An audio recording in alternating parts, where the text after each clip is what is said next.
Have you ever wondered why royal families were so protective and particular about their bloodline? Well, if you think about it, genetics is a big deal, right? Once it's done, it's done.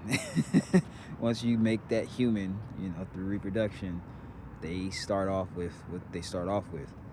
And so they got what they got. But what they get from you, that can be changed. So, activity with the things you do. Um, for example, think about athletes. Anybody second generation, anything where they've excelled, especially athletes, it's an obvious, easy one to point to.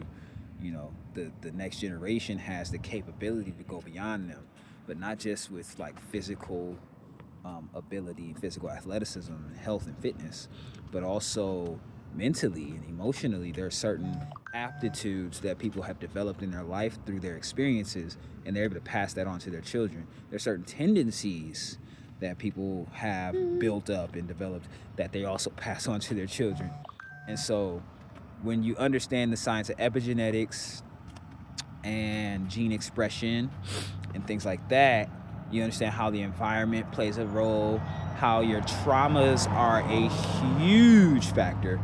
And so, why isn't it a typical conversation for people to consider? Like, hey, these are the things that I struggle with. I probably wouldn't want to mate with somebody who has the same issues. We can be intentional about who we choose to reproduce with, and the lives we choose to build and families we choose to build. And it's not that it's impossible, it's just we have to start thinking about these things and understand them from a scientific perspective, but also from even a spiritual level, to really get a comprehensive grasp, because spirituality can oftentimes be way ahead of science, but you do have to steer clear of a lot of BS, which is the challenging part.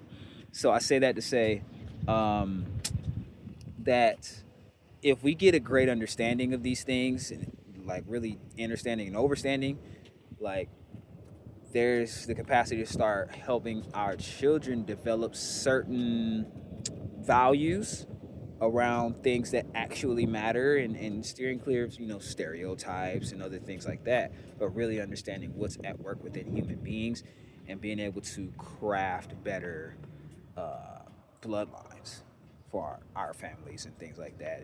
Dealing with how to address things active within oneself is the way we start. What are your challenges? What are the things you struggle with that you need to fix? Or not just fix, but address. Be well.